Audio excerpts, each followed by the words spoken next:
Hello everyone and welcome back to Now You Are Playing With Power. If I were to enunciate any more, my lips, they might fall from my mouth. This is a podcast, a Nintendo one for sure. And welcome, this is episode 14. And joining me as always, as every single bi-weekly period, it's Bally. What's up, Bally? Hi, NYPPQuestions, getting into the hype train for both Mario Kart and E3 E3 hype train. Oh dear. Slotting in the 8-4 play references already, but Jumping out of my pants for E3. oh hell yeah, everyone is. We got to get excited about it, and leading up to that, we will do more E3 coverage. But today we're just going to be giving you your regular old podcast, so that's great. And we're just going to kick it off as the usual with what we have been playing in the past few weeks. We actually recorded early last time, so it's been like a 3-week period. Lots of stuff being happening. But I know Bally's had exams, I've had exams, so still not a huge amount of stuff's been played. But Bally, what have you been getting into? Well, I may have had exams, but I still completed a game from start to finish. That is very impressive, I have to say. So last time, the metaphorical Super Metroid was sucking your blood, NBZ. It was attached to you. It was draining every last bit of blood in you out, and then when it was done, it left you there on the side of the street, and then it floated over to me, and then it just latched onto my head. Oh no! Like a Metroid, like a real Metroid, it just took control. Exactly. So the Super Metroid went from you to me. It sucked my life out of me, and yeah, so I've been playing Super Metroid. A nice way to segue. It took me a while to come up with that, but anyway, so. Overall, I really thought it was a great game. Absolutely. Where to start? Well, I guess, you played Fusion very recently, right? Yes. So your perspective coming into Super Metroid is slightly different to me. I've had like 8 or 10 years of Fusion reverence. It's a game that I adore and I love. And, the problems I have with Super Metroid lie in the control department, right? Because I don't think it's as smooth or as clean or the interface is as good. What do you think coming into it much fresher? Well, the first thing that struck me that was different between Fusion and this game is that the story drops you onto this foreign planet rather than the space station, and I really, really prefer the idea of just being on this foreign planet, Zebes. I don't know. It's many pronunciations are available. That place, sure, and you have nothing. And the music is really kind of eerie, and you're wandering around. There's hardly any enemies at the start. There's a few really little simple ones, and it all feels really eerie. And I felt that so much more in this game, especially at the start, and in general, to be honest, than I did with Fusion. So you really get much more of that sense of isolation, right? Isolation, exactly. That's a perfect word to summarize it. Yeah, because in Fusion, you're constantly having the back and forth with the computer. Like, there's lots of dialogue happening, and Samus has her internal monologues at points when she's up and down elevators. So you kind of get more of a you are completely alone on this huge planet, and it's very organic and stuff, and it all kind of fits much more together, right, than the sectors do in Fusion. Yeah, and I mean, at the start of the game, the planet actually feels quite small, but as you progress and as you unlock areas, you gradually realize that there is an awful lot of space that you just don't know about at the start of the game that you finally unlock. Right. And in these outer reaches, there are bosses, obviously, and it's just really cool the way that they're hiding behind all these areas that you didn't even know about. And in terms of the bosses, I thought they were one of the best bits of this game. They're really epic in scale, right? They really turn it up. Really epic in scale, yeah. And I mean, I thought that a lot of the boss fights in Fusion, because there are so many boss fights, a lot of them don't feel very epic at all, and that's even including maybe the music and sometimes the scenario. Sometimes there's a boss just on the way to somewhere else in Fusion occasionally, whereas in Super Metroid, these bosses are locked away in the very far reaches of these worlds, and I really liked that feeling, especially Ridley at the end. Yeah, and the cool thing about Ridley, he's tucked away in an area that you've previously visited, but you have to go back there once you've upgraded, and you have the ability to go in lava and not get hurt, and then enter his hideout, and of course the famous music comes up, and it's all fantastic from there, yeah. So one of the main things I struggled with, and this is something that happened with me in Fusion, is that I naturally do try to find as many items as I can, and Sure. so energy tanks, missiles, super missiles, power bombs, and I was the same in Fusion. I tried to find as many as I can, but in actuality, I found a very, very, very tiny percentage of the power ups, and as a result, in Fusion as well, I was left with very, very few energy tanks. I mean, I think I completed Fusion with only about half the energy tanks. Yeah, yeah. In this game, it was an even worse situation because I was missing energy tanks left, right, and center. Because by the time I was at Ridley, I had 4 energy tanks. Yeah, you had the reserve tank though, didn't you? I did have 1 reserve tank. Is there only 1 to collect? There are 2 reserve tanks, in fact. Okay, well, I got 1 of those, luckily. Yeah.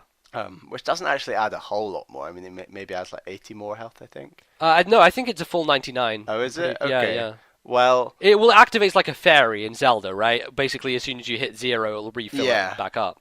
So I had 4 energy tanks plus 1 reserve to face Ridley. Which sounds horrifying, and I have no fucking clue how you managed to beat that guy with that setup. Because literally, I was down to the wire with Ridley, having tried him at least 10 times with, I don't know, maybe 7 or 8 energy tanks at least. So. Well, it must have taken me maybe just under 20 times to do this. And this is obviously with save states. Now, I wasn't save stating during the boss. But I did save state just before the boss, and I must have reset about 20 times. Yeah, well, it would have taken you that long. It became like this ceremonial dance every attempt. It was just, oh, yep, I shoot my missiles in here, I jump, yep, okay, swap over sides, okay, shoot up again.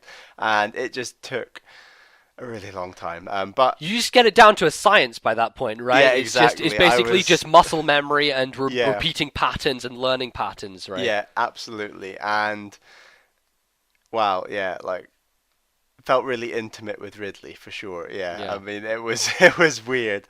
It just took ages. What do you think about just the general idea of save stating in these virtual console games? Do you think it will help you, for example, if you wanted to go back to play Link to the Past, for example, right? That's a pretty hard game, and you don't have an easy way through it if you don't have the save states. So do you think that would help you? Definitely, a game like Link to the Past is on my bucket list, and I do plan on playing it eventually, potentially on Wii U through the Virtual Console and with Agreed, save yeah. states. Definitely. So I personally think it just depends on the game, really. For Super Metroid, for example, there are, and this is very different to Fusion, there are a lot of platforming areas where if you miss your jump and fall down, rather than just land in some lava and die or on some spikes or something like that, you just simply land on a platform that is below. And that platform is linked via maybe 4 rooms that you have to work your way through around to the left or the right. So with little things like that, I always save stated because I don't want the chore of just having to run back through 4 rooms just because I misplatformed something. Exactly, yeah. It's really frustrating. So I think save states are a great... I mean, let's be honest, games in that period of time, in the early 90s, they simply weren't as streamlined as they are today. No, I mean, the technology just wasn't there for it to be done that way. Exactly, and I think, even though Super Metroid, don't get me wrong, is an incredibly streamlined experience, I think that save states do help these older games become more playable. Definitely.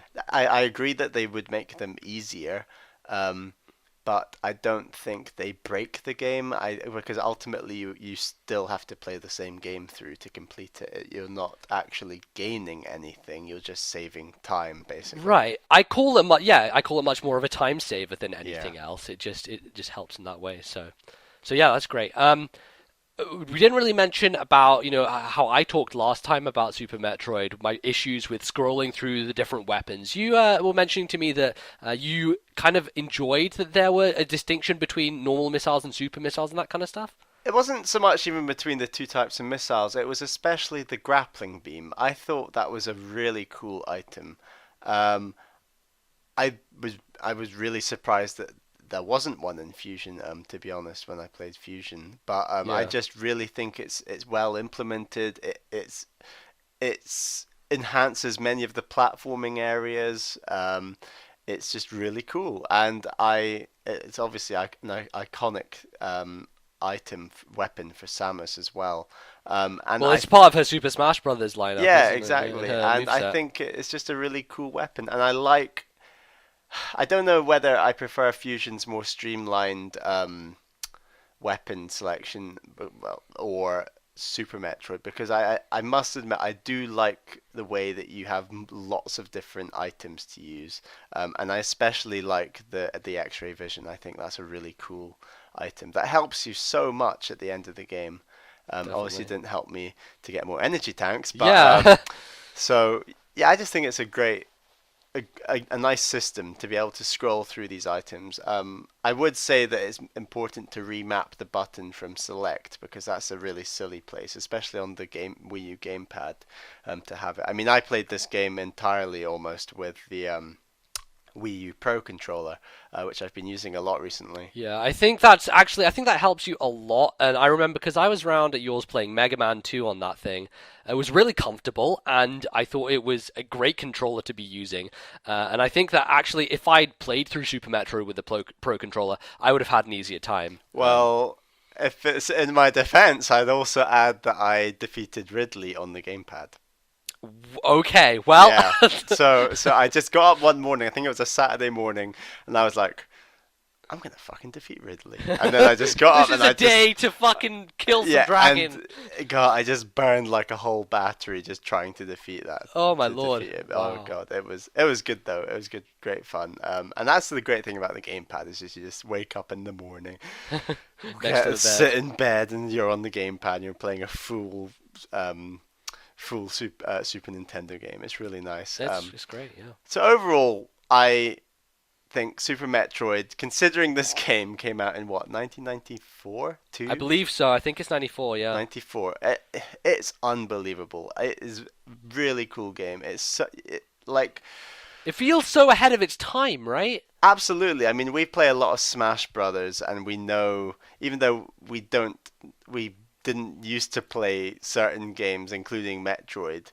Right. We knew about Metroid because of games like Smash Brothers. So Right. it's all those little nuances and things that you know that are in Metroid that you just see here in the flesh for the first time they appeared in the actual series, which is just really cool. Right, but like Kraid, for example, who's in one of the stages in Smash Brothers, we were made aware of his appearance when we first played Smash, but We were like, oh, I don't want to do that stage with the creepy alien in the yeah, background. exactly, yeah. Oh god. Um, Yeah, no, but Kraid is another great boss. I actually defeated Kraid second time. yeah, you were telling me, I was impressed. Yeah, and the I was very reason for impressed. that, I would say, is because some of the stuff he throws at you, if you shoot it, you can get power ups. Yeah, you can get health pickups and missiles and stuff. Yeah. Yeah, health pickups, I should say. So I actually found him much simpler than a lot of the other bosses. I was also going to say who's the third boss? Crocomire? Not No, Crocomire, the not one Crocomire. after Crocomire. The Fantoon, the ghost ship. Fantoon. Do I want to say Fantoon? The No, ghost, the ghost ship. who's after Fantoon? The Meridia boss. The Meridia boss. I believe he's called Dragon or Dragoon or How something like that. how did you defeat this boss? Right, so I did it the traditional way. Once you told me there was this shortcut, I looked it up online and I was stunned. I was like, "Wow, that's crazy." But yeah, I did it traditionally. I just wailed on him a bunch with missiles and charge shots. So I basically tried a few times. I was getting nowhere. I looked it up online how to defeat him, and then this trick immediately popped up. And it's not like a trick. It's not like a cheat trick. It's a thematic, cool trick, I thought. Yeah. So I was like, I'm just going to try this trick. So for those who don't know, and I guess this is spoilery, but how can you be spoilery about a game this old? But Right. so when you get into the room, you destroy these lights. I think they're like lights or something at the side of the room. Yeah. And when they're destroyed, there will be a remaining current, like an open wire flowing. Yeah, just electricity just popping out of it, flowing. And what you have to do is let the boss pick you up. Yep. And then while you're in the grapples of this boss, you grapple onto the electricity, and it basically drains both of your health. But it drains the boss's health far faster than Samus's health. So you basically zero out your health and you kill the boss in one shot. Yeah. So that's what I did, and I just thought it was a really cool thing. I mean, I obviously could have worked it out. I obviously would never have worked that out, but I could have worked out how to defeat it the traditional way. But I was just really struggling, so I had to look up something online. Yeah. It's a really cool Easter egg. Whereas with Ridley, there's less secrets. It's just you need to wail on his face. And that's exactly. You just need to just push his shit in. Rather than a technique. It's more technique based rather than how do you say? There's not a trick. Yeah, there's no easy way. There's no easy way of killing Ridley. Yeah, missiles to the face. But overall, I love the ending of the game. Mm-hmm. Just with the baby Metroid, it's just really cool. And there's just the idea that the whole planet destroys itself at the end after you defeat Mother Brain, and then you have to escape to your ship. I love that. I love thematically that idea. Right, so that it doesn't just end with the end boss. You have to go through something else. It's the isolation coming full circle. Sure. It's you discovering this entire planet, finding the mother brain of the planet, destroying the mother brain. The planet is collapsing around you. You've just been supercharged by this Metroid, and you're just blasting your way trying to get to your ship at the very end of the game. You fly in your ship away, and then the game ends. It's just a fantastic ending. I really enjoyed the whole thing.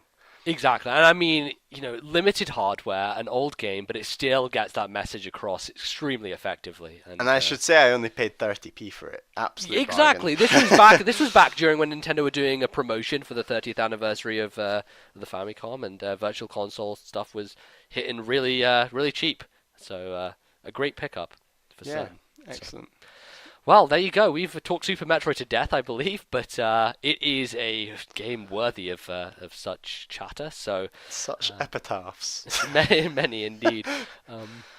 So yeah, that's all you've been playing this week, Bally, right? Yeah, pretty much. I mean, I also downloaded Trine 2. On my recommendation. On your recommendation, I played a very little bit of it, but that it will be the chat for another time, I'm sure. Exactly. So, I guess we move on to what I've been playing. I've actually played a lot of games in the past few weeks, but I'm going to concentrate on two of them. The main one I want to talk about is, of course, the game that I got most recently for 3DS. And it's not out in the Americas, unfortunately, and it still doesn't have a release date for out there. That's really weird, isn't it? It's strange, right? It's weird because it has been fully localized into the English language, and all the voice acting is going to stay the same because it's American and British because Layton is British and Phoenix Wright is American. So, Phoenix Wright versus Professor Layton. It is Ace Attorney versus the Puzzle Master, and this was really interesting for me. So, to give context, the only Professor Layton games and Phoenix Wright games I'd played before were DS ones, right? So I was used to the 2D art style, and the limited UI functions, and there's lots of stuff which was kind of clunky, I think, in the DS games, though they were still really great, that they streamline exceptionally in this iteration, and just make the game so much more playable, and the pacing is just immensely better. It's so much better. I remember talking about when I was going through Trials and Tribulations, the third Phoenix Wright game, and how I said to you, like, you get bogged down, right? That was the thing I was going, like, you get bogged down in Phoenix Wright sometimes because the pacing is bad. This game does such a neat thing where essentially every single hour of the game that you play, it kind of comes to a stop and it says to be continued, and it gives you the option to save and switch off. And that's how I started playing it. The first, when I first got it, I was like going through an hour and then put it down, and then an hour the next day and put it down. And some days I play a couple of hours and some days I don't play one. But it was really nice to have it in that kind of packaged, bite-sized way because each section was kind of built nicely. So that was really cool. And then just on a presentational level, it's really cool to see both these characters in 3D. Now, I know that Professor Layton had 3DS games before, but I've never played either of those. I know Phoenix Wright had a game, Dual Destinies, which came out on the eShop, but I haven't played that yet. And in fact, this game was made before Dual Destinies because, basically, this came out after it, but was made before it. But for some reason, this took forever to localize, and so it's the first. It is. I don't think it's as good presentationally as Dual Destinies is, but it's still really nice to look at. And it's fantastic because the 3D works really well. I'm afraid there is a bit of ghosting, which I haven't seen the likes of since, I don't know, I guess... Is that maybe not an issue with the XL? Yeah, that's what I was going to come to, because... I mean, I can't really remember the last time I saw ghosting. There was a little bit in Luigi's Mansion, maybe? At times. Mainly Pilot Wings for me. Yeah, definitely. I think the bad problem with ghosting that I have is if it's a dark background and you have like a lighter character in front of it, it gets really bad. And that happens a lot in Layton Vs Wright, because when you're solving the puzzles, after you've solved a puzzle and put in your answer, it will go to this screen where it's black behind the character, and the character's standing there like posing, like, and then finally they'll point at the screen if you got it right. And during those segments, it's always ghosting, all the time, no matter how high the 3D is or how low it is. So I guess it's just, a blend of color sort of problem. But yeah, the 3DS XL that I was playing it on certainly has a factor to play, because it just, you tried it, right? And it really does hurt your eyes after a point. Yeah, I mean, I put in Mario Kart 7 and I thought I've never played a XL before, so I just pumped the 3D on full, and it was just undoable. I couldn't find the sweet spot. It was, my eyes were working super hard and it just wasn't happening. I just couldn't focus on the game. It was quite weird, actually. Yeah, I agree. I don't know. I think the 3D in the XL is still great. You just need to keep it low. And not push it all the way, because otherwise you will induce horrible problems for yourself. But anyway, back to the game's presentation. I thought that it's really cool that they've now implemented full voice acting. Now, they don't voice act every single thing, because that would be insanity. There is so much dialogue in this game. The game literally is dialogue. But there's a good amount. And the fact that the game's about 20 hours long and that they still do a decent amount of voice acting, I think is pretty impressive. Similar to Fire Emblem Awakening, they have really nice cutscenes, though these are mainly like 2D.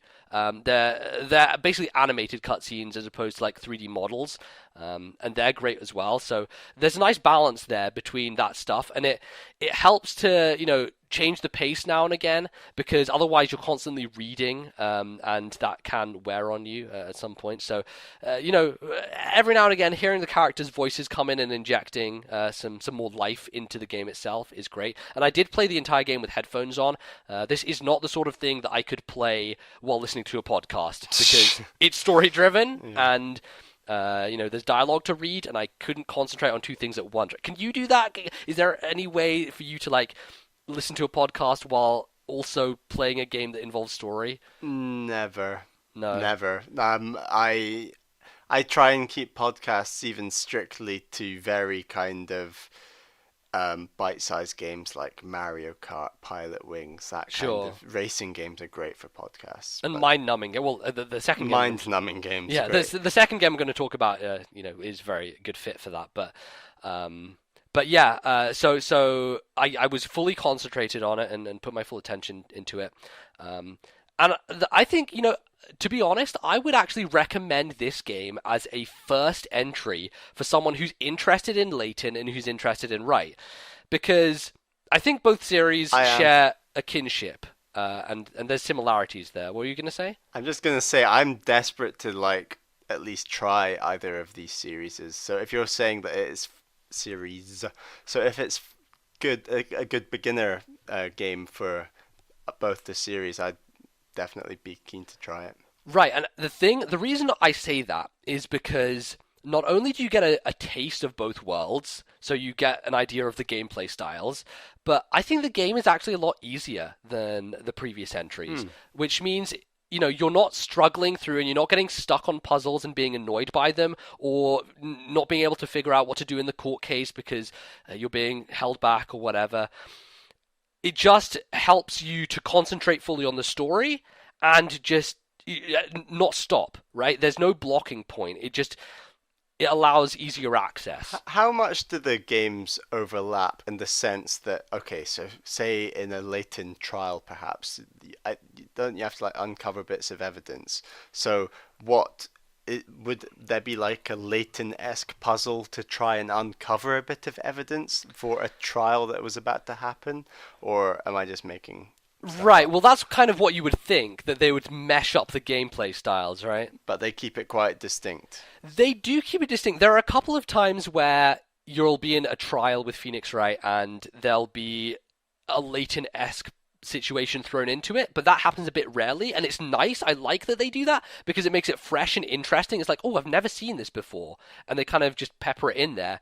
And similarly, I think there's only 1 or 2 times this happens, but when you're out with Layton doing puzzle solving, a lot of the time the characters are together, so you have Phoenix Wright and Layton together. So it'll be a situation where you're using kind of the acumen that you've built up in the court scenes to solve a puzzle. It's like a court-based puzzle, which is really interesting, and I like the fact that they don't oversaturate the game with those and that they just do a couple of them because it makes it special and it makes it interesting for the moment. So that's what I enjoyed about that and how they kind of cross-pollinated.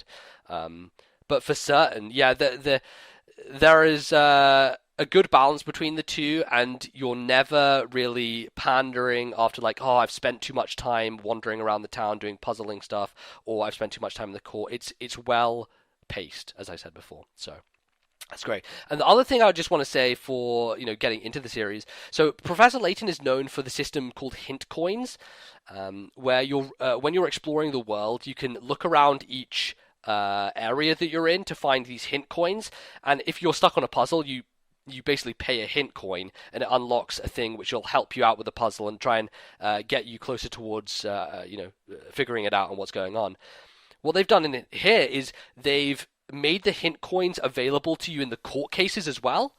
So nice. If you're stuck on a part and you're like, oh, I don't know which statement to press, or I don't know if I should present evidence on this statement or this statement, use the hint coin there, and it does the same thing. It like narrows down your options, and it says, right, you can only use these, and you should be pressing on this statement, and you should be checking this stuff out. I think that's a great addition, and it actually does help a huge amount for someone new to the series. So, yeah, without a doubt, Bally, I would say that if you were to ever get into either of these games, this is the absolute perfect fit, and I would recommend it highly. I really enjoyed it. I thoroughly enjoyed it. I believe I listened to an 8-4 Play podcast from like a year and a half ago or so. They had someone on the show who was a big Phoenix Wright fan, and she said that Layton Vs Wright was her least favorite game. And I kind of understand where she's coming from because it is kind of a mix of the gameplay styles, but I think it was really great, and I enjoyed it hugely. So there you go. Layton Vs Wright. Get on it at some point. And you people in America, it's coming over there soon, so don't worry about it. They'll give a release date, right? I'm sure that'll happen. Nintendo are so quick on their release dates. I know. I'm sure it's imminent. Sure. Before we close out the segment, I do want to talk about Rogue Legacy, which is the second game I've been playing. And I just want to talk about how surprised I am the amount I've played of this game. So this is a game that Jeff Kanata formerly of Weekend Confirmed and of DLC fame and Totally Rad Show, a podcast that we love and listen to a lot, proclaimed that this was his game of the year 2013. Rogue Legacy, game of the year 2013. I was like, okay, well, I don't know. I'm not really into roguelikes because that's basically what this is. You're going through a randomly generated castle where the layout is basically what's randomly generated. The rooms are kind of the same every single time you go through them, but the layout is different, and there's so many different variations of them that you'll never see the same thing twice. And the objective is to go through, kill monsters, get gold, and spend it on upgrades. And it's a very satisfying gameplay loop. Now, Bally, you watched me stream a bit of this. Did you kind of get a sense of why you'd be so addicted to or why I would get so addicted to something like this? Not from just watching, I must admit. I think it looked fun. I like a 2D platformer like anyone does, and I would enjoy that aspect, I'm sure. I don't understand the addictive nature of these randomly generated levels, though. I'm a little confused. Right. Well, Just from looking at it. And I'm sure you might have had a similar opinion from just looking yeah. at I mean, it. from the outside, the thing I don't think that I'm really down with a lot of the time is I like games with campaigns, right? You do Same. as well. I'd So have to agree. So we like to go through a story and finish a game. Like I like the idea. Both of us like the idea of finishing games. It's like Yeah, I have it's played that. satisfying. I am done with that. That is a total experience that I enjoyed and can now set aside. The thing with games like, of course, this is what I've been, falling into. Things like Titanfall, things like Hearthstone, things like Rogue Legacy. Mario Kart? I mean Mario Kart to an extent, but like those games do not have an end point or a campaign or anything like that. It's endless, right? It's an endless game. It's like almost like an MMO where you're dedicating all this time, but you're not actually achieving an end point. You're just kind of going through and putting more time and more time, more time into it.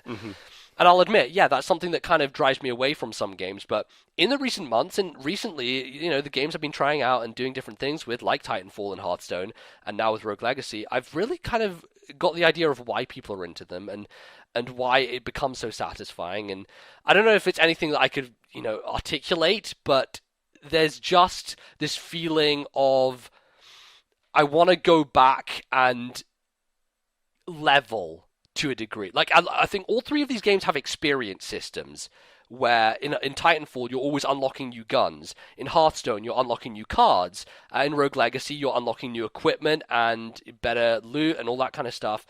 So it is like, it's this gameplay loop which you get stuck in, and you always know that there's something you can go and get more out of it, right? It's the well is never going to dry up, so it's always there for you.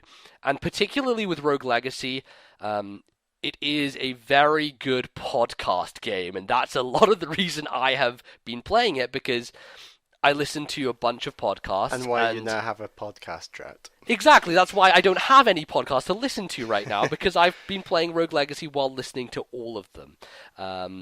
And yeah, it's just kind of got its hooks in me, which I was surprised at, but oh god, it's so satisfying because the actual mechanics of the game are really solid. Like, it's an action platformer. The jumping feels good, the movement feels good, and the hitting things with your sword feels good. And I really like that. And also, there's this interesting element where characters will have different attributes to them. Like, one guy could have this thing where he has blurry vision. So the part of the screen which is far away from you will be blurry. Or some guy will have, like, upside down syndrome, so he'll be walking on the ceiling. And that kind of just weird stuff that they add, these little elements each time you start up a new character. And I don't know, I think that those are more kind of gimmicky than anything else. But it's a nice. Funny. It's nice. It adds. It really adds character. It adds character to the game, and that's fantastic. That's great. So yeah, I've really been enjoying it, and I can't stop playing it, and I need to have an intervention, because otherwise I'll play nothing else, and that would not be good. I think now is a good time for Mario Kart 8 to come out. I think it is, definitely. And also a good time for us to get access to Wind Waker, right? Because Exactly. that fantastic deal that's going on. So, Oh, God. so that's great. That's great. But yeah, I think that is going to cover what we've been playing in the past few weeks. Good stuff, good stuff. I also beat Sonic Generations. I've also been playing along through the Walking Dead and the Wolf Among Us games, but not enough time to talk about those. We'll shelve them and maybe another time. But yeah, that's going to close us out. So we will be back in a second after the music break with some more of your listener mail. Don't go anywhere.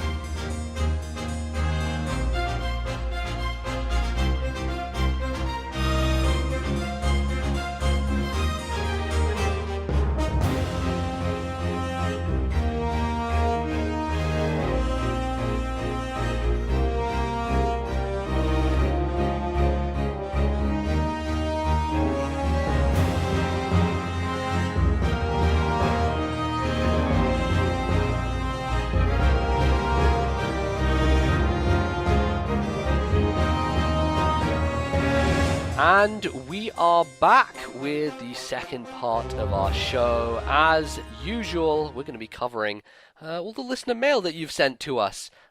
But we are very quickly running out. There was, in fact, basically like one person emailed during the entirety of the last 2 weeks since the podcast came out. So we need some more. We're really running low. And E3 you can... hype train. Exactly. You know, there's lots of stuff to talk about right now. E3 is coming up. Lots of interesting things happening. So please, if you've never written into the show before, don't be afraid to. Go ahead, give it a bash. We'd love to hear from some newer listeners as well. And you can address all of that stuff to our email address, which Bally will so kindly read out for you right now. NYPPQuestions@gmail.com. Indeed, and we will remind you of that as well later. So let's kick it off, though, with the emails we have so far, and Bally has the first one. This email is from Caitlin. Hello, Bally and NBZ. First off, like literally every single piece of mail you've read on the podcast, I'd like to thank you for your awesome podcast, which provides for excellent entertainment when I'm playing a game. You'll have to forgive me, as the first question I'll ask is in regards to the episode which went over the success of the Wii. The Wii was something my family enjoyed playing all together, with my brothers playing with me in Wii Sports Tennis when we got the chance. But there was one game that really boosted the Wii up more than a couple of pegs. That game was Wii Fit, obviously. Now, Wii Fit was not really targeted toward any certain demographic in specifically, yet it had something that everyone could enjoy. I had a lot of fun with hula hooping and balancing, but I knew a lot of people who actually used it for fitness. One of those people was my grandma. As hilarious as it is to picture a wrinkled, cane-wielding, raggy old woman shaking her hips in a rhythmic manner with hoops, it actually happened. She bought a Wii specifically for Wii Fit, and I think she might use it to this day. She's not that old. Now that info dump ties in because we were hugely different people. I was a young girl and she was a grandmother. People from all ages bought the Wii because it had something for everyone. It didn't target one demographic. It seems every time you guys discuss what would raise the Wii U's sales, you mention that it'll spike when Zelda or Metroid or the Smash Bros. Or Mario Kart comes out. But the main reason the Wii was such a success was because everybody from all ages would enjoy it, I feel. So that's my question, actually. Do you think that in order for the Wii U to get anywhere close to the Wii, we need the big titles Nintendo fans will eat up, or do you think that they need to open the door of accessibility to different people? Obviously both would be preferred, but which one do you think will be more effective in raising the sales of the Wii U? Also, a side question, do you think that the Wii U could have done much better at all if they had advertising of the other consoles in the console wars? I know they're doing their thing with the Nintendo Direct, but only Nintendo fans really know what that is, and there's not much coverage of games in commercials and such, or at least not in my experience. Okay. Well, a very long email, but some interesting stuff in there, and yeah, I think where are we going to dive in here? I got an idea. Alrighty. The main thing that stood out to me in that email was that when she said, obviously both would be preferred, referring to both hardcore and casual gamers.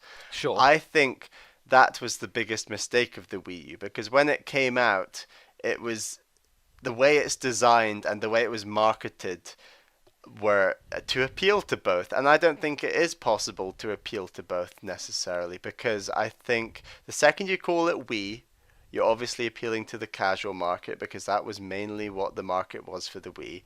But the second you give us a big pad with tons of buttons, you immediately appeal to the hardcore gamer. So you're leaving the hardcore gamer feeling a bit iffy, thinking there's going to be lots of casual games, and you're leaving the casual market feeling a bit iffy, thinking there's going to be loads of hardcore games, because they look at this pad and they see Nintendo Land and they freak. Right. So I think they screwed up royally in that sense, because massive mismarketing's my main point. Yeah, and they in trying to go after both, they lost both, which is it's a shame and it sucks, but they didn't really think it through enough. And I think that what they believed was that the strength of the name and the brand of Wii would carry it, and it really hasn't, because it is this It's a mismatched name with, a controller and a system that doesn't fit, and No. I honestly think if this games console had had marketing like the GameCube or the N64, it'd be doing much better because it wouldn't. I mean, even then, GameCube and N64 didn't have a huge amount of advertising behind them. Comparative, to things these days, like you couldn't fucking escape Xbox One ads. They were literally everywhere, and Microsoft shoved that down your throat. Nintendo have no advertising presence whatsoever. I'm surprised anyone even knows a Wii U is a new device or is a device in general that exists in the market, because I can count on like less than 3 fingers the number of times I've seen Nintendo ads advertising Wii U. It's ridiculous. It's insane. Yeah, it is. I don't know. We've talked about this a lot already on the podcast. I would agree that the Nintendo Directs are quite niche in that it's just for the Nintendo fans. I agree that they don't feel very mainstream. Yeah. Well, see, the interesting thing about this question is it ties in to something that is kind of on the horizon, right? Nintendo talking about their quality of life program and the stuff that's going on with that. Now, she's talking a lot about Wii Fit in this email and how that was a big thing for everyone, and loads of people got in on it, and it was a big way to open up the market and get Wii to sell to so many people. Do you think that they'll be going after that market by concentrating on the quality of life stuff and then essentially removing all of those Wii branded titles from the Wii U, focusing that as a more gamer centric system and kind of transitioning over to the quality of life platform as a different market, just separating the two, right? Yeah, I think that's a smarter way to go, and that's what I feel. I feel like with the Wii, they went full hog on the casual side, and while obviously there was plenty of development put into Galaxy and Twilight Princess and all these great Nintendo hardcore market games, blah blah blah, I think that it was ultimately a system aimed at the casual market with the hardcore on the side.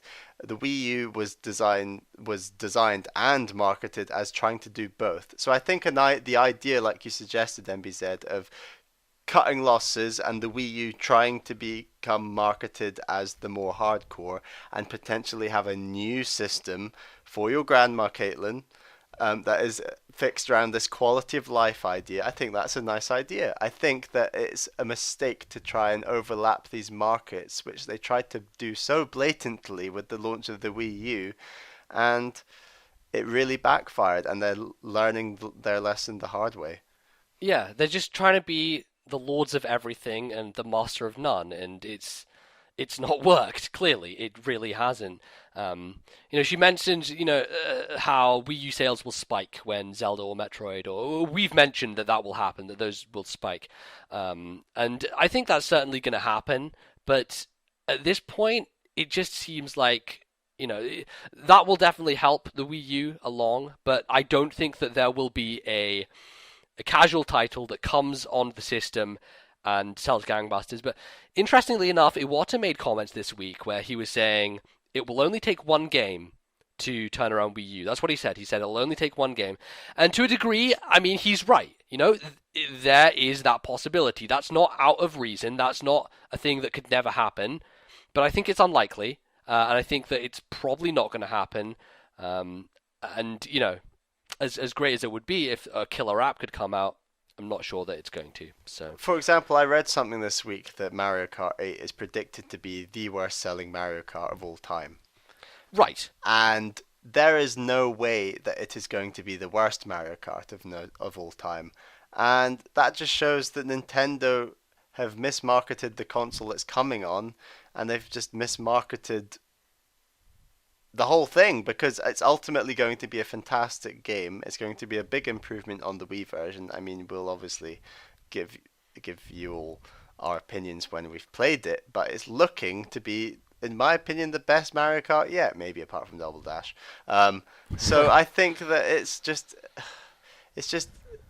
a marketing tits up. That's what it's It become. is. It's a fucking nightmare. It is so terrible, and I don't know. Like it just looks like right now it is going so south that it is unsalvageable, and it's hard. It's hard. What that dangerous line that Nintendo walk with this quality of life thing is that I don't buy it.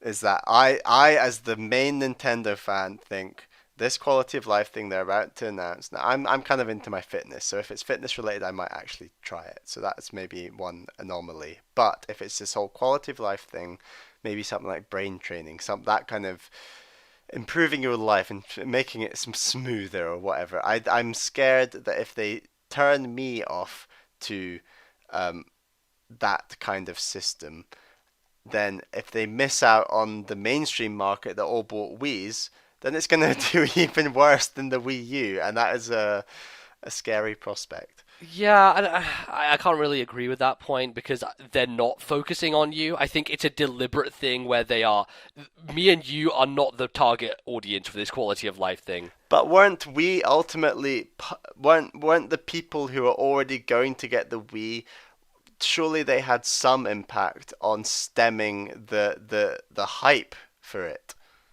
Sure, but if we're not in that market that buys it, and they miss the casual, I don't know. I think that saying they'll miss the casual is something that can't really be said because it's going to be 100% geared towards them, right? And I don't know if you say it's not like we can't really discuss like the casual gaming market because this isn't even going to be in the sphere of gaming related products. This is a completely different thing. They're going down the road of sports companies essentially, and I think that they're gonna. Well, we don't know yet, I guess. Right. Well, we don't know. We have no idea because it's just this concept. It's this nebulous thing which is up in the air right now, and no one really knows what it is. But for my money, I say that they are going after a completely different audience, and they're trying to expand their reach beyond the current audience they have. They're going after different people essentially in the end, and that's why I think. When you say completely different, you mean completely different from Wii U? But you mean? I mean, even different from Wii to an extent. Just people who are interested in fitness products and that kind of thing, and that's a big market. And I think that they have credibility in that market. Wii Fit is their credibility in that market. And I think that they can do well with their name and the recognition of that, and the recognition of the Wii Fit brand to an extent, if they push it in that direction. So, I don't know. There you go. A lot of interesting thoughts there. Thank you for the email. Thank you, and it's obviously going to keep coming up. Yeah, it is. That kind of topic. So definitely. Yeah, the next email is from Alex Carrero, and he says, "Dear NBZ and Bally, first off, I want to start like everyone else who writes in and tell you guys what an amazing and enjoyable podcast you do. Seriously, it's great. Now for my actual questions. I wanted to know what you think of speedruns. Do you ever watch them? Why or why not? Personally, I love to watch speedruns, even though they make me feel really inadequate because I know I'll never be able to accomplish those amazing feats. If you do watch speedruns, do you have any favourite games or any awesome runs to recommend? My favourite is Super Mario Sunshine. I've watched at least 3 or 4 different speedruns of it. Do you prefer to watch 100%, low percent, any percent, no death, etc. restrictions? I pretty much only watch 100% runs with a few exceptions. If you do watch speedruns, what do you think about abusing glitches? I don't like massive glitch abuse because it takes away from the achievement of beating the game legitimately, but I think small glitches are fine. Last speedrun related question. Have you ever attempted or thought about attempting a speedrun of a game? If yes, which ones? What game do you think you could speedrun with the least amount of practice? I know that's a lot, but I think they're pretty good questions. Keep being awesome. They are pretty good questions, for certain. I am definitely into speedruns, and I know Bally to an extent as well. So I guess we'll just tackle up front. Do we watch them? Yes, I have watched quite a lot of speedruns in my time. What about you, Bally? To what extent have you watched speedruns? I've watched a few. I have specific people on YouTube I watch, and when they are doing speedruns, I will watch them do their speedrun. And this I'm talking about Super MC Gamer, who I'm sure some of you might have heard of.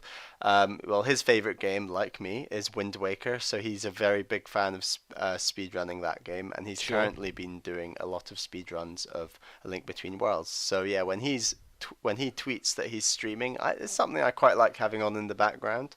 Yeah, it's definitely it's quite good podcast material as well. Definitely. It's really good, and basically what I've been getting into recently is watching the events, right? Because every year the speedrunning community has these two major events every year.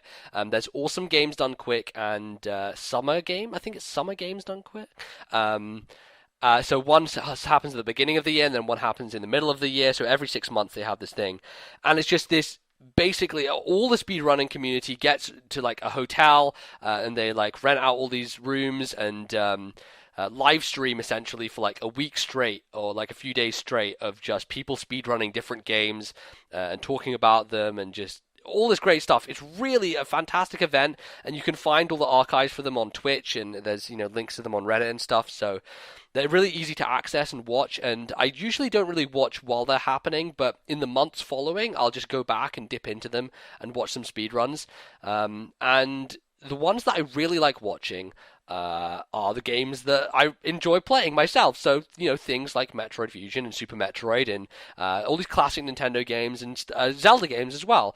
Not so much Wind Waker because I don't have as much familiarity with that game, but Twilight Princess is a big one. Twilight Princess is actually a pretty long speed run. I think it usually takes around 4 hours. But I've watched 2 of those, and I really, really enjoyed them. And the main reason is because you mentioned glitches in your email, and I actually really love seeing the glitches abused in games. I think it's really fascinating to see the extent to which the player can push this system and not completely break it, like not let the game freeze and crash and still get through the game. I think it's really fascinating. What do you think on the subject of glitches? When I first saw speedruns and I found out that you would glitch the game and skip chunks of the game, speed up bits of the game, slow down bits of the game, do all these funny things using glitches, I thought, I don't like that. I want to see this person complete it in a legitimate way, in the proper way, in the proper way, in the way I would. Yeah. And I initially didn't like it, but then I realized, actually, you don't just glitch. It's actually a massive skill to glitch the game in specific ways, and it's timing. Especially a game like Wind Waker and the Zelda games in general, they have massive glitches. For example, in Wind Waker, there's like speed swimming. Yeah, which is crazy. Where you glitch into a wall and you sail across the ocean quicker than you can by boat, and it's just like 10 times quicker as well. Exactly, it's crazy. So when I realized it's actually skillful to glitch the game in these ways, and I've watched MC Gamer painstakingly trying to learn a new glitch, for example, like he's been doing with Link Between Worlds recently, it's actually really impressive. And just seeing him, how happy he is when he pulls off a glitch for the first time is pretty cool, especially when you're watching it live on Twitch. So yeah, that aspect of speedruns has definitely grown on me. It's totally cool, and I don't know, so many of these like frame perfect tricks that people pull off, right? It is precise timing, and the fact that these guys have the ability to do that on a consistent basis and continually get it right is amazing. I think it's really fascinating. So would you ever do a speedrun, NBZ? Right, I was going to get to that, but before that, do you prefer glitched runs more? Like do you prefer any percent, or do you prefer the 100% run? Which is the one you lean more towards? Probably any percent, because that's basically, with a game like Zelda, that's completing the story of the game in as quick a time as possible, right. And that's cool. Yeah, it's really good, and I think the nice thing about any percent is that they're usually a lot shorter, so they're more consumable.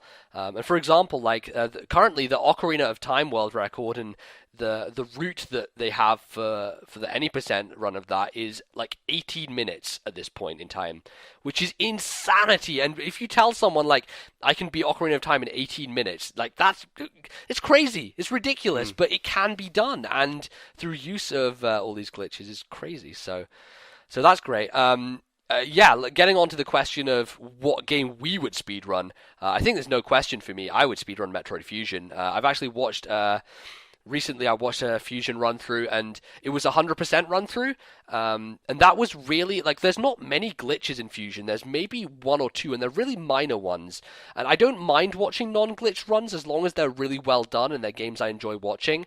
But man, the dude who was doing it was so perfect. It was absolutely flawless, and it just made me think like, wow. I mean, I could try and do this amateur speedrun of Fusion, but it would come nowhere close to what these guys are pulling off. I would definitely never get into speedrunning for a number of reasons. For anything, I'll explain. But basically, I first of all, it takes an incredible amount of time to practice these things. And that's just time I don't have. I would rather be playing a multitude of different games than sticking on the same one. Secondly, in line with that argument, a game like Wind Waker, I might have only completed Wind Waker like twice, even though it's my favorite game. I don't like, and I mean, I'm going to get Wind Waker HD and play that through, but I don't like a book or like a film. There has to be time between runs or playthroughs. That I don't like the idea of burning through a story again and again, just killing the story every time for me. I like the idea of forgetting aspects of the story, leaving it a while, coming back, playing it through, and rediscovering elements.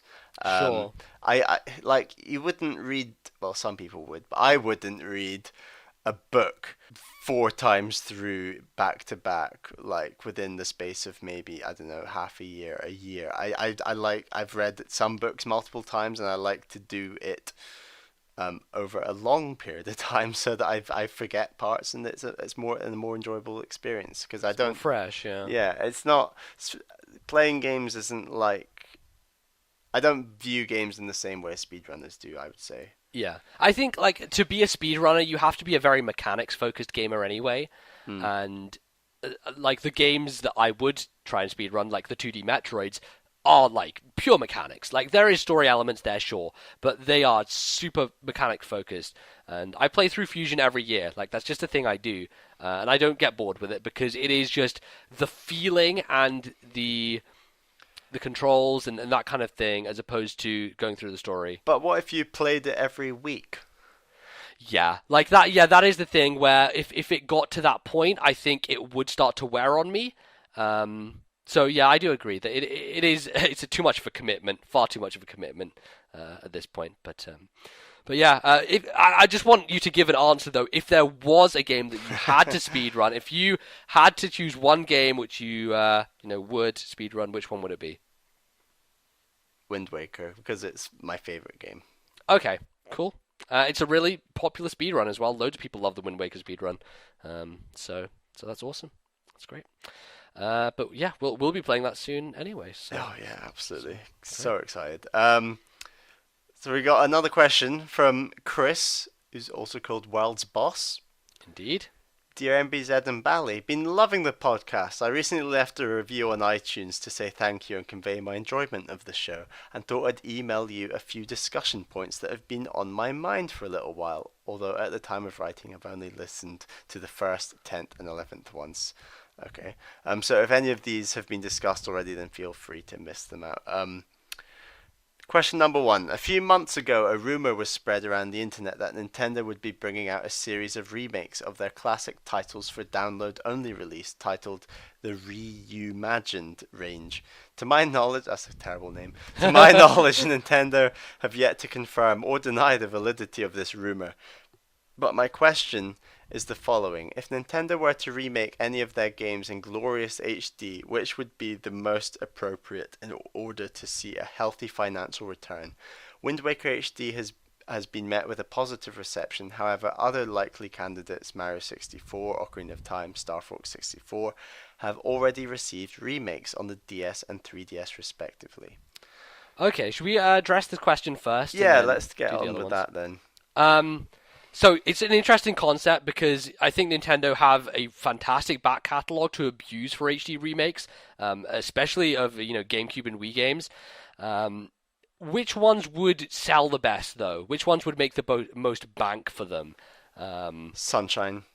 Yeah, I think Sunshine's a good I bet, think definitely. while I would probably argue that obviously Galaxy 1 and 2 would look better, I think it's all about the time delay. I mean, the reason Wind Waker HD was a good idea is because there are so many Wii owners and Wii U owners who were simply too young when Wind Waker came out to have played it, and you can make exactly the same argument for Mario Sunshine. I think that there has to be, to some degree, a time gap. Yeah, And on top definitely. of that, compared to an N64 game like Ocarina of Time, which obviously was remade on 3DS, but up-resing a game from the N64 to HD. Now, I'm not like, me and computers aren't the Yeah. best of friends, but I'm just going to say that is pretty difficult and would probably take a lot more effort to up-res. Right, they'd have to rebuild so many more assets than they would from a GameCube game. Like, I feel GameCube games translate much more easily into HD than, like, you would have to, like, rebuild the whole game visually for an N64 title, for certain. I definitely agree with that. It'd be really cool if you brought back, like, GoldenEye and stuff. They did actually a GoldenEye remake on Wii, which was really cool, and I enjoyed. But, those kind of games and maybe, like, the rare games like Banjo-Kazooie and stuff, but that would take much more resources. I believe there was a Banjo-Kazooie HD remake on Xbox 360 anyway, so that's the thing that's happened. I say for certain the Metroid Prime trilogy. People are starved for Metroid right now, and certainly to coincide with the point that you were making about people being too young to have played that. The Metroid Prime trilogy did come out on Wii, but it was like a limited run, and it's really hard to find now. I for certain say that that's a good one. Even if they stagger it and just do Prime HD, Oh, certainly. Yeah. it'll be quicker to do. I'm dying to play that game. I mean, I've never tried it, and obviously I'm having a little bit of a Metroid binge just now. Exactly. So, yeah, I mean, I'd love that. Certainly. I would even rebuy Sunshine, to be honest. Totally. I would buy Sunshine. I've never owned it myself, so that's a good one. I guess Mario Kart Double Dash could be cool. That would Mario be Kart nice, sells really yeah. well. So yeah, just some of the big tentpole GameCube releases really would be great. I know they re-released like Resident Evil 4 on the Wii, but that was just a controls thing which they changed. If they were to make that fully HD, I'm sure lots of people would be down for that because a lot of people, us not included, because we of course are not fans of the horror genre, would be down for Resident Evil 4. Cool. So yeah. So his next question is, there has still been a lot of talk about how GameCube games should be made playable in some form on the Wii U, but I was wondering how worthwhile that would actually be. For example, Pikmin, Metroid Prime, Mario Tennis, and Chibi Robo were all released as new play control titles for the Wii. Other games, such as Mario Sunshine, use analog triggers, which the Wii U does not natively support. Wind Waker has already been remade, and Melee is already being revitalized in a way for Smash 4. What are your thoughts? Well, I guess similarly to what we've kind of talked about. Would you? So I guess the real question is: would you prefer there to be a virtual console for these GameCube titles, or would you prefer them to cherry pick a few and HDify them? What is your preferred method of accessing these games? Both. Yeah. Okay. I mean, that would be great, right? Best of both worlds. I own Mario Sunshine. Sure. I am not in a position where I'd be willing to download a replica copy of Mario Sunshine to my Wii U. I think that if I own that game, there's no point. Sure. If they made an HD version of Mario Sunshine, I would get it. And I think that like Wind Waker, which I'm going to get, an HD remake is something that can tickle my fancy and make me purchase a game I already own, if I like it already, at least, that is. Yeah, totally.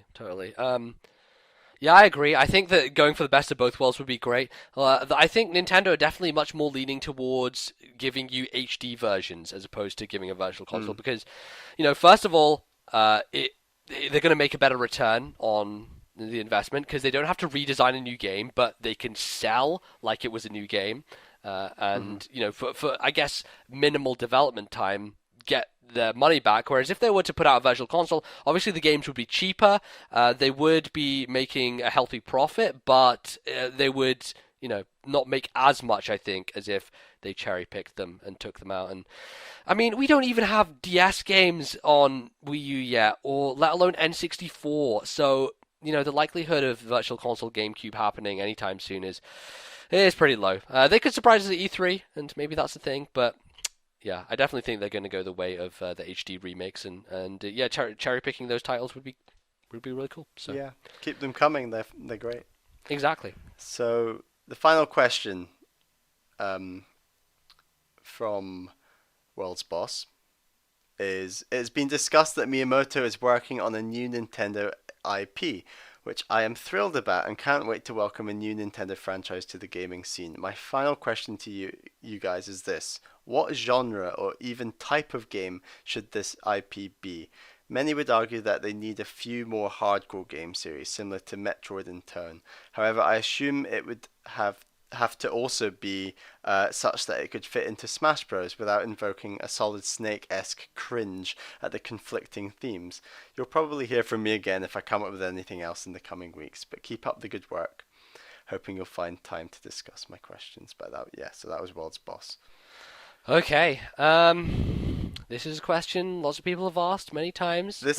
I feel like a question like this is just impossible to answer. It's like asking me before the GameCube launch, come up with a new IP, and then imagining that the game I've come up with is Pikmin. Like, I don't think stuff a game like Pikmin, which is heralded as probably the most recent proper Nintendo's successful Nintendo IP.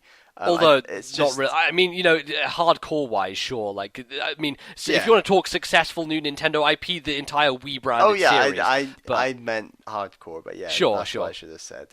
But there's just no way I could have ever come up with that. Yeah. I mean, it's impossible. I mean, to a degree, the Tomodachi Life is something that's new, a new IP that they're bringing over, right? Like, it's been around in Japan, but the West hasn't seen it before. And, it has similarities to things like Animal Crossing and The Sims, but it's just weird. It's one of those really strange things, and we'll talk more about it in the news segment upcoming, but I don't know. I think just whatever they do, it's out of left field, it's ridiculous, and no one sees it coming. And I think also it may have something to do with the figures, the NFC figures that they recently announced. So a lot of that actually ties into stuff that we're going to discuss in the next segment. So I think that we'll just cut our losses here, close out the listener mail segment, and we'll maybe discuss further in the news because we have lots of relevant stuff there. So thank you for sending in the emails. We are now basically out of emails. So please, as always, just send them in. We really love hearing from you guys. And we E3 Hype Train. E3 Hype Train. Give us some questions. What are your thoughts going into E3? What are you hoping? All that good stuff to the email address, which Bally shall once again read off. NYPPQuestions@gmail.com. Excellent. So that is going to close us out, but we shall return for the final segment where we'll just do a bit of a news roundup. So don't go anywhere.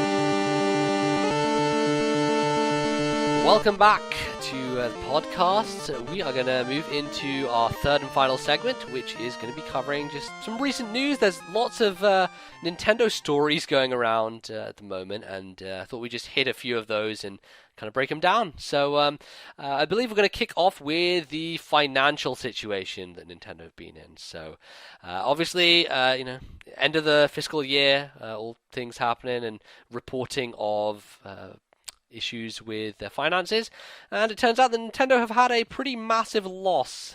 They've lost 46.4 billion yen, which in more recognizable money for the Western world, $457 million, which is, it's not massively terrible, but it's pretty big. 500 million. You wouldn't want to lose that, Bally, would you? That probably wouldn't be too great. No, that'd be pretty bad if I lost 500 million. Yeah, and they also reported that Wii U has sold a total of 6.17 million units. Now, put this into a bit of perspective. PlayStation 4, which has been on the market for less than 6 months, has sold 7 million units. So it's already surpassed Wii U by a significant margin, a console which has been on the market for far less than half of the time the Wii U has. So I know this was really expected. This was really obvious. Bally, is there any thoughts that you can give on this matter at all? Well, I think Reggie told us, play the games, and then he didn't give us any games, and I think that is the biggest problem. There's just not enough games, and I mean all those games he was telling us to play, they were great, and I loved 3D World, and I'm potentially interested in Tropical Freeze, and I've heard great things about that game, and everything Nintendo's producing is great, but there just needs a bit more. Yeah, I don't think anyone argues the quality of their software, right? It's always a high benchmark. It's always really good, but it's really just down to getting consoles in people's hands. So yeah, like you said, the software is always of a high quality, but there basically just needed to be more of it. And I think with something like even the GameCube, there definitely was more of it, and that within the first year there were Smash Brothers, Zelda, Sunshine, Double Dash, all these huge titles that are just taking far longer to come out on Wii U. Yeah, those hit much earlier, and it's a shame. It's a shame that these aren't hitting now, but that's the situation they're currently in, and it will be tough to dig it out. But I'm sure things can only go up from here, right? Things can only get better. So yeah, they need a money-making scheme, and I think that leads us nicely into our next topic, which is what could potentially be a billion-dollar industry. Is the NFC figurines, right? Exactly. Everyone loves a bit of plastic. Everyone loves some plastic toys that you can interact with. So, Bally, how much do you know about the Skylanders phenomenon and this kind of, how much has it impacted your perception? So I know that there were these. Well, first of all, I know that it was offered as an exclusive to Nintendo, right, before Microsoft or Sony, and Nintendo thought about it and then rejected the idea. Right. I'm sure they're kicking themselves for that. I'm sure they are kicking themselves. But what it went on to prove is that plastic sells, and that and that collectible things that you scan into your game to produce in-game characters sells, and the Skylanders was a success story, and this was a new IP, I believe. Yep. I mean, so Skylanders originally it started. I mean, it's far removed from it now, but it started as Spyro's Skylanders, Spyro's Adventure, or something like Spyro was in the name. Spyro was the main mascot. But since then, Spyro has really been shoved to the side. It's an entity within itself at this point. But what they started it off as was a Spyro-based game. I did think it was really cool with Skylanders that you had multiple parts of each character that you would stick together. Yeah, I think that was the most recent one. Oh, was where, it? Was yeah. there one before that? Okay. Right, well, there have been a couple of different sets, right? They just released see. these in different sets, and the similar thing's been done by Disney in Disney Infinity, and that's another thing that's been happening. But really, what I feel the issue with Skylanders and with Disney Infinity is, yeah, they'll sell to this young audience who love video games and love toys, but the gameplay of those games, there's nothing really to write home about, right? Reviews don't say that the game is actually that much fun or if it's that great. I mean, I've heard mixed things about Disney Infinity. I mean, I'm a massive Disney fan myself, but I'm there's some I'm tempted to buy those games, and I think I would happily play them, because you're in the Disney universe, and that is very appealing, and that's obviously why Disney Infinity sells.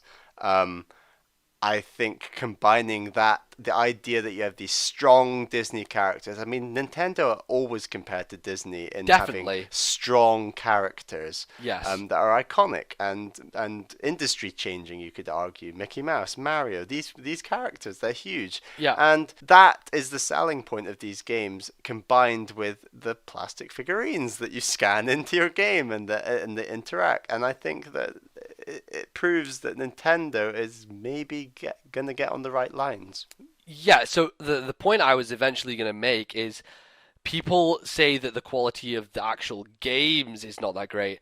We know Nintendo make fantastic games, right? We know they have that part down. They can do that. They can produce software which is of a high caliber and then provide the toys to go along with that software. So if anything, I would be much more interested in the games and then perhaps using the figures as supplementary things to add on to that than anything else, right? And I think they're going to capture a bigger market by doing that, by focusing on really quality software along with the stuff, the hardware to go with it. So I'm really down with it, and I think that I don't know how much money I would ever put into it in total. It would depend on, I guess, the type of game. But they have been talking about, interestingly, that it's not going to be a single software title, right? It's not going to be one game that it's tied to. That it's going to be across multiple different series, and it's going to be cross hardware. So it's going to be 3DS and Wii U. So they have the ability here to really capture a lot of people because it is being so wide-ranging. If you can buy a single Mario figure and apply him to multiple games, that gives the customer a much larger return on investment, right? And I think that is something that they may focus on. Do you think what would be your ideal implementation of this? This would both be an ideal one for me, and what I think is quite realistic, maybe, is Smash Brothers.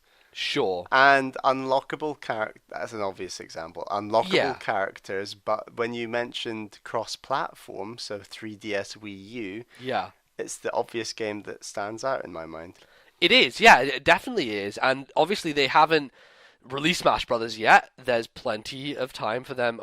Not plenty, like the 3DS one's supposed to come out in August, but there is ample time to try and implement this kind of stuff. They can even do it post-launch, but I mean, even the extent of like saving, the custom movesets that have happened, saving custom movesets, like a USB stick or whatever, just saving those, saving the data, the information, your win-loss record, maybe your account information. Yeah. And I just bring Mario around to your house. Exactly. And I swipe him over the gamepad, and then all my custom fireballs come flying on your screen. Oh, amazing. Amazing. Yeah, it's something like that, something to that extent. And I feel these days, like with getting rid of memory cards and that kind of thing, it's so much more difficult for people to go round each other's houses and bring their save file or whatever. I think it's made easier on the other systems, but Nintendo make it a fucking hassle. They tie it to your system. They don't let you really transfer it to SD cards and stuff, and even then that's really awkward.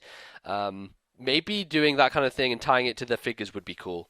Because I was just going to say that the save files, so for example, I have digitally downloaded Nintendo Land, as I was talking about previously on the show. Right. And the save file data for that game it's inside the game data. There's one file. I have Nintendo Land as one file on my hard drive. Yeah. And if I want to play Nintendo Land using your disk, NBZ, with my save file, I can't.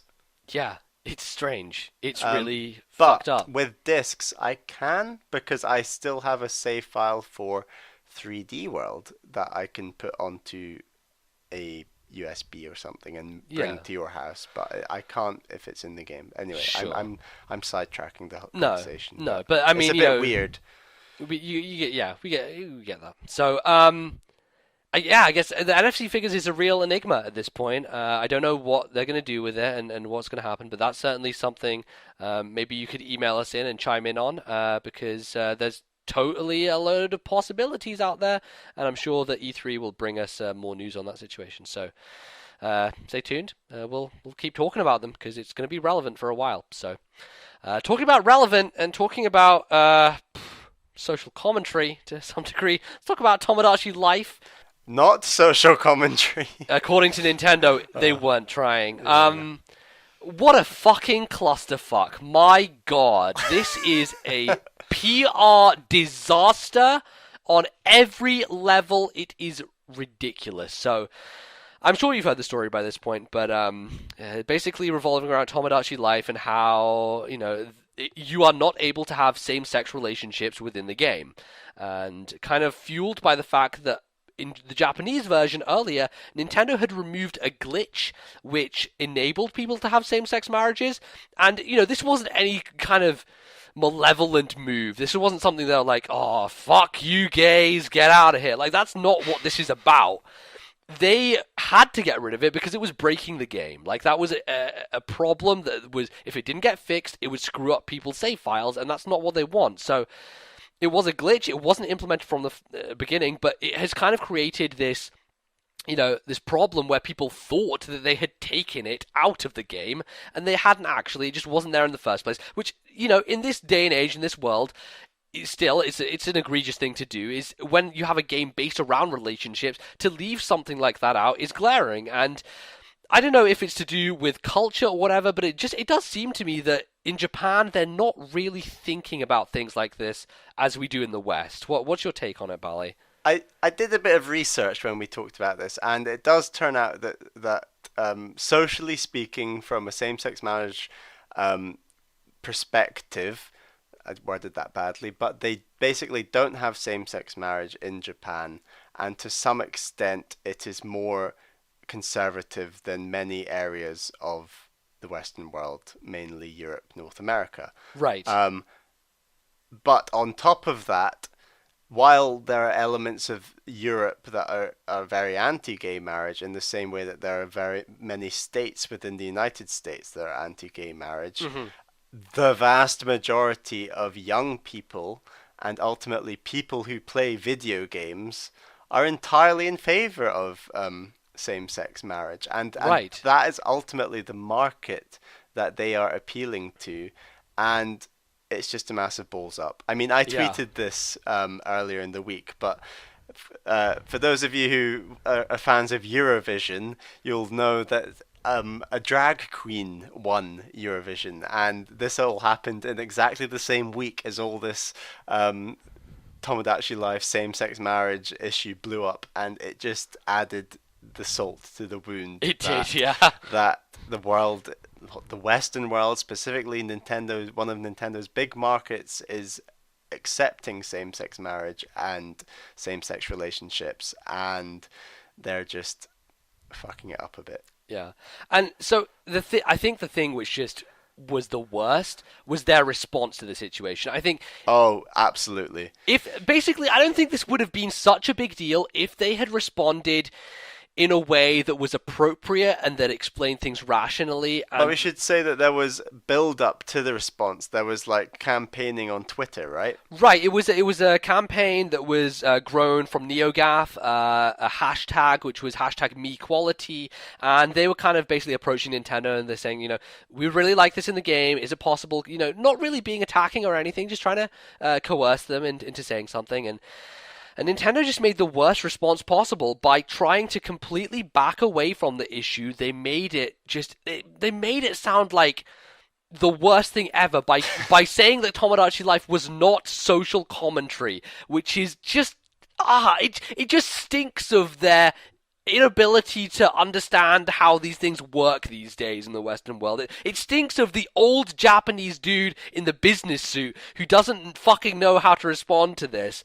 And it's terrible. It was awful. It made things so much worse. And since then they have come out and apologized, but yeah. But an apology isn't good enough. A patch is the answer, and like I said, I'm not a technical wizard. No, and actually, I think I'll pick up on that point. I don't think that you can expect them to be putting effort into a patch because this game was developed over a year ago in Japan, probably more than that, and it would require significant coding to put that into the game. Can they not delay the game? They've delayed enough other games long enough. Can they not do it for this one game to at least please everyone? You know, I don't. I think it is too much of an overhaul. It's far too much because there are so many things you have to think about. It's not just considering the fact that you'd have to implement that option, but there are so many other things because a part of the game is having children, right? So that's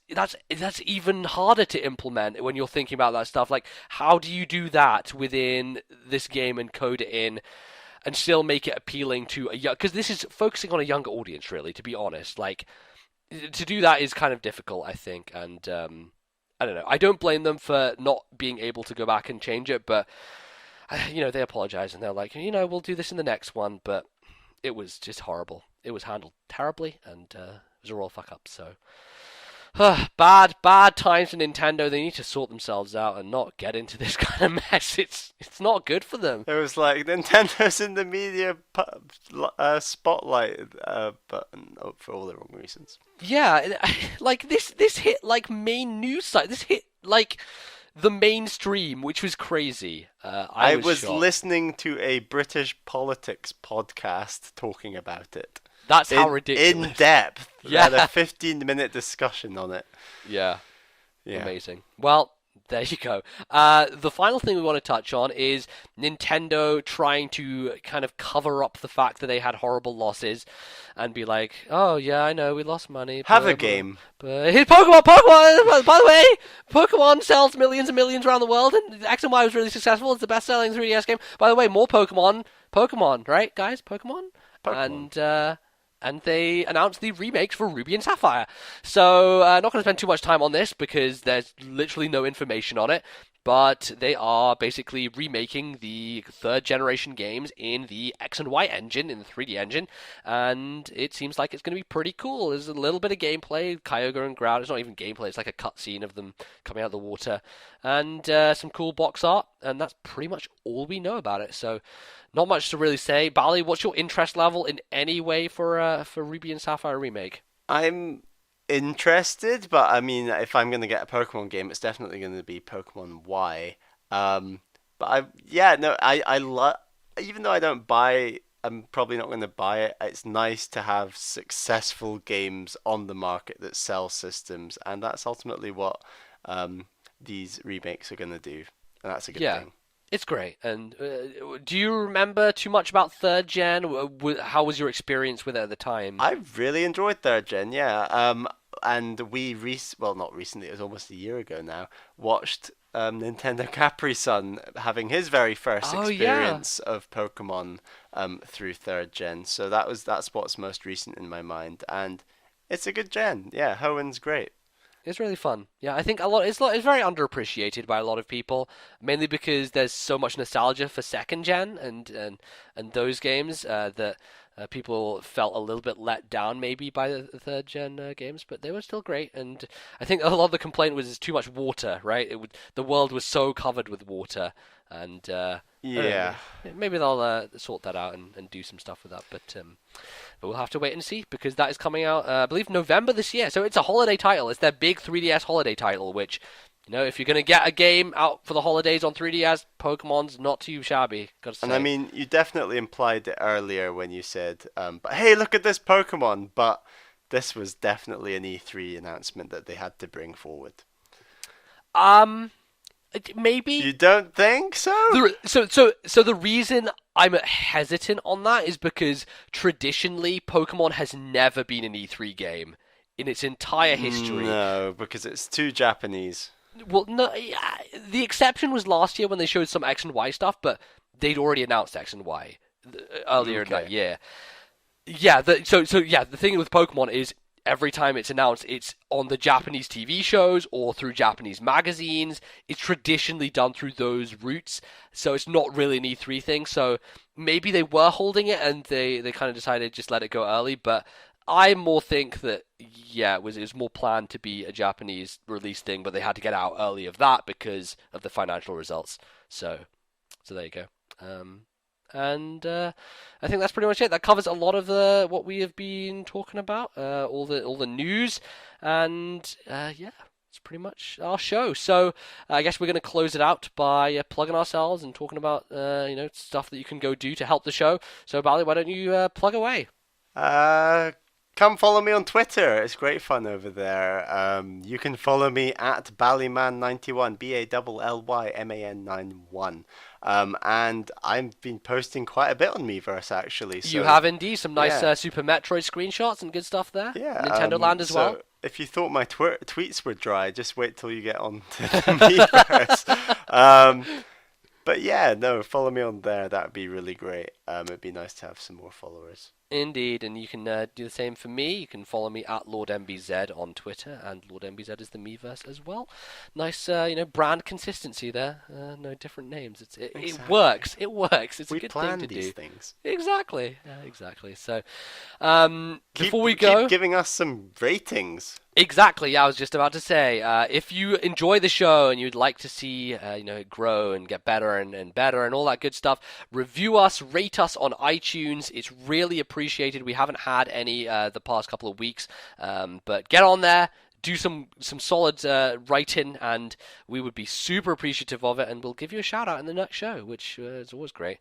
And then, obviously, once again, the email plug. You can write into us at the email address, which Bally will recite to you. NYPPQuestions@gmail.com. But Ballybot there, signing in for duty, as always. And yeah, E3 is coming up. Guys, let's get hyped. Let's get ready for this thing. Send us your questions. What are your thoughts coming into E3? What do you think is going to be happening? And just send us questions in general. All the good stuff. We'll get to it, and we will cover all of your thoughts, needs, and etc. So that's going to be our show. Thank you, Bally, for joining me here today. See you next time. Okay.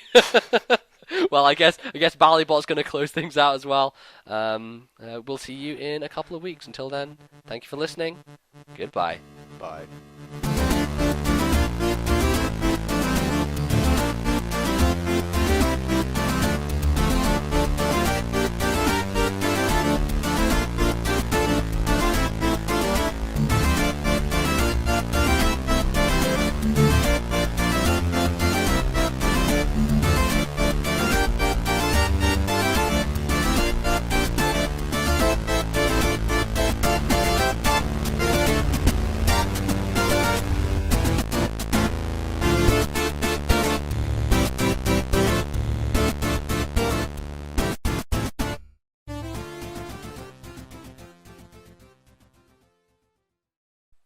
Open audacity, have the audacity!